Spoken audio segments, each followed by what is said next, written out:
Story 1: The Man in the Fog. When I boarded the Sea Whisper cruise departing from Miami, I never imagined my life would change forever. The trip was supposed to be a break from my exhausting job, but from the very first day, something felt off. There was a heavy atmosphere on the ship, as if something ancient and dark lurked in the corridors. During dinner, I overheard a group of passengers whispering about a man who appeared in the sea fog at night, but I laughed it off, assuming it was just a story to scare tourists. On the second night, I woke to the sound of something scratching at my cabin door.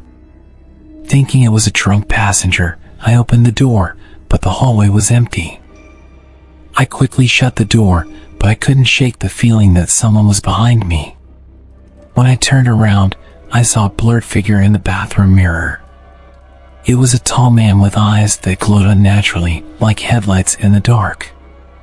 The image vanished when I blinked, but the fear stayed with me. The next morning, I went to the deck, hoping to clear my head. The fog surrounded the ship, so thick it seemed to swallow us whole. As I stared at the sea, I saw a shadow between the waves. It was tall and moved as if walking on water. I wasn't alone, other passengers saw it too and started screaming. Before anyone could react, the shadow disappeared, leaving an eerie silence. That night, I woke from a terrible nightmare to find my room colder than ever. A voice whispered my name, so clear it felt like someone was right next to my ear. No one was there, but the presence was undeniable. When I approached the mirror, it was fogged up, but I could make out a word written by invisible fingers: return. I had no idea what it meant, but the fear consumed me. The following days grew increasingly disturbing. Lights flickered, laughter echoed down empty hallways, and the figure in the fog appeared more frequently. Other passengers began reporting similar experiences, but the crew dismissed it all as imagination. On the last night of the cruise, the fog was so dense no one dared leave their cabins. When I looked out my window, the man was there, watching me. His hands pressed against the glass, and his eyes burned intensely. When we finally reached the port, I was drained, both physically and mentally. As I disembarked, I felt a momentary relief, but deep down, I knew it wasn't over. Somehow, I knew that presence would continue haunting me. The sea holds secrets that should never be uncovered, and the man in the fog is one of them. Story 2: The Last Dinner.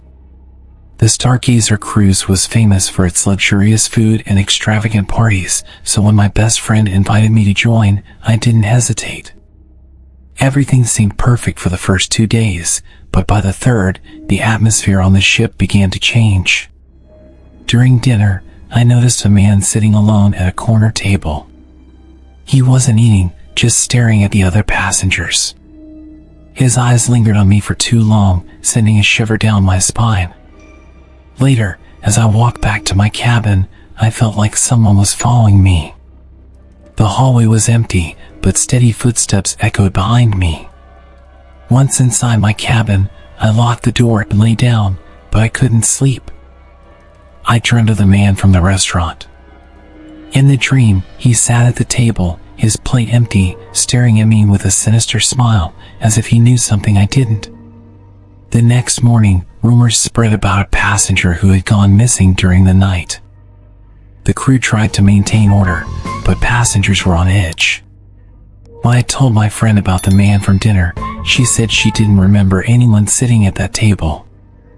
I decided to investigate on my own and asked other passengers, but they looked at me like I was crazy. That night, during dinner, I saw the man again at the same table. He looked even paler and was muttering to himself. I tried to point him out to my friend, but when she looked, the chair was empty. A chill ran through the room as I realized he was now watching me from his reflection in a window. By the last day of the cruise, it became clear I wasn't the only one being followed. Other passengers began reporting strange experiences, like hearing voices at night and seeing moving shadows. When I tried to confront the crew, they dismissed us, claiming we were tired and imagining things. But that evening, the dining hall was suddenly closed, and the crew announced there were technical issues. I never found out what really happened on that cruise, but one thing is certain, the man from dinner wasn't of this world. Even after returning home, I still see him in my dreams, sitting at that table, waiting patiently. I know that one day, he'll call me back. Story 3, Call from the Depths. From the moment I boarded the Ocean Serenity cruise, I felt uneasy.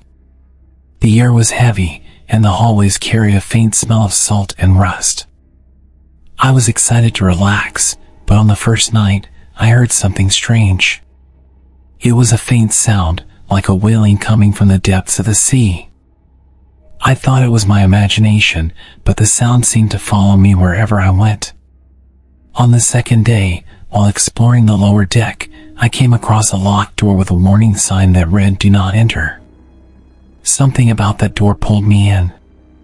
When I asked a crew member about it, he avoided the question, saying only that it was just a maintenance area. Later, as I passed by the same hallway, I saw the door slightly open. A faint light flickered inside, and the wailing echoed once again. That night, I had a strange dream. In it, I was inside the room behind that door. Water dripped down the walls, and something lay in the center of the floor. It was humanoid but deformed, as if molded by the pressure of the deep sea. I woke up drenched in sweat, but the sound of wailing still echoed in my room. I knew I had to see what was in that room.